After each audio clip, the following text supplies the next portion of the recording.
Mateus 6, versículo 26, diz assim: Olhai para as aves do céu, que não semeiam e nem cegam, nem ajuntam em celeiros, e o vosso Pai Celestial as alimenta. Não tendes vós muito mais valor do que elas? O 28. E quanto ao vestuário, por que andais solícitos? Olhai para os lírios do campo, como eles crescem, não trabalham e nem fiam. E eu vos digo que nem Salomão, em toda a sua glória, se vestiu como qualquer deles. Pois Deus assim veste a erva do campo, que hoje existe, e amanhã é lançada no forno. Não vos vestirá muito mais a vós, homens de pequena fé? Não andeis, pois, inquietos, dizendo: que comeremos, ou que beberemos, ou com que nos vestiremos? Porque todas essas coisas os gentios procuram. De certo, o vosso Pai Celestial bem sabe que necessitais de todas elas. Mas buscai primeiro o reino de Deus e a sua justiça, e todas essas coisas vos serão acrescentadas. Porque nós cantamos, nós pregamos, nós sabemos, entre aspas, que Deus provê. Mas muitos só falam e não vivem isso. E muitos de nós não vivemos essa realidade porque nós não cremos. Isso aqui foi Jesus que disse. Se Deus cuida da erva do campo que hoje existe e amanhã é lançada ao fogo, não vos vestirá muito mais a nós, homens de pequena fé? A distância entre a sua necessidade e a provisão é a sua fé. Parece que as pessoas leem a Bíblia como se fosse um livro de contos, como se fosse algo muito distante da realidade.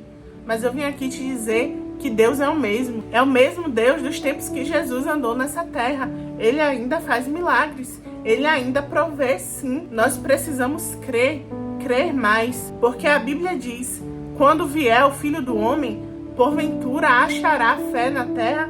O inimigo nesse tempo quer minar a nossa fé, quer fazer com que não creiamos mais, mas nós precisamos crer mais no Senhor, crer no impossível, porque sim, Ele ainda faz o impossível. Mas a gente canta que Ele provê, a gente louva, dizendo que Ele veste os lírios do campo, quanto mais aos seus filhos. A gente se coloca no lugar de filho. Certa vez eu ouvi uma história de um homem que comprou uma passagem para viajar de trem.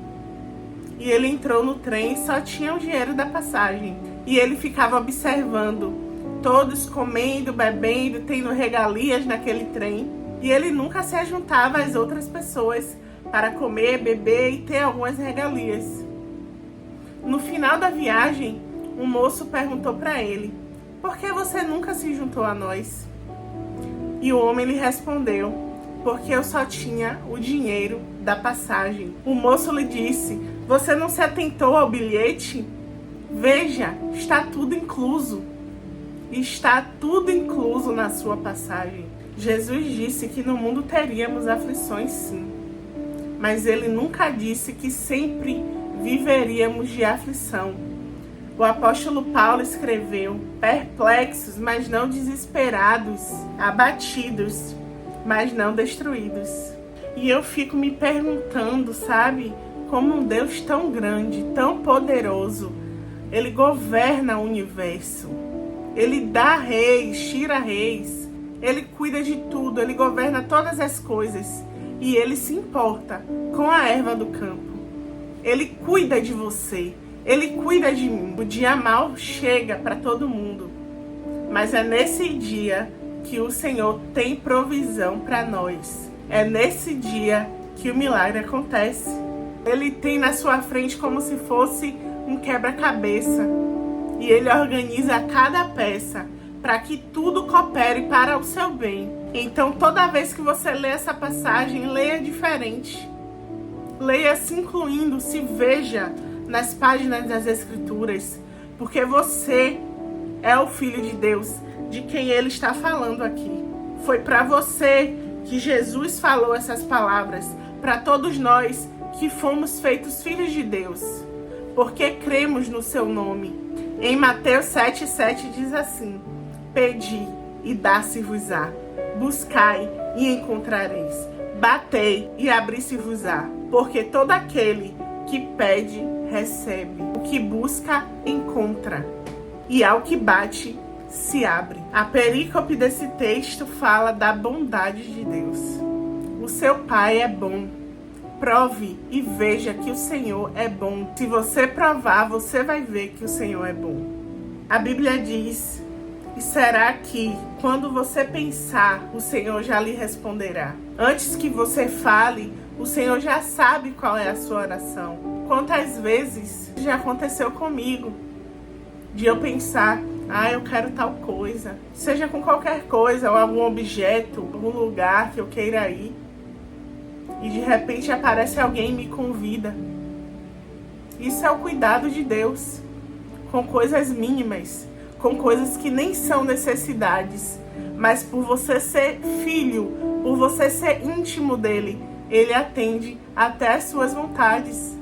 Quando você passa a ter vontades semelhantes à vontade de Deus, elas nunca serão frustradas. Os seus pedidos em oração não serão frustrados se você viver no centro da vontade de Deus. Porque a Bíblia diz: pedes e não recebes, porque pede mal.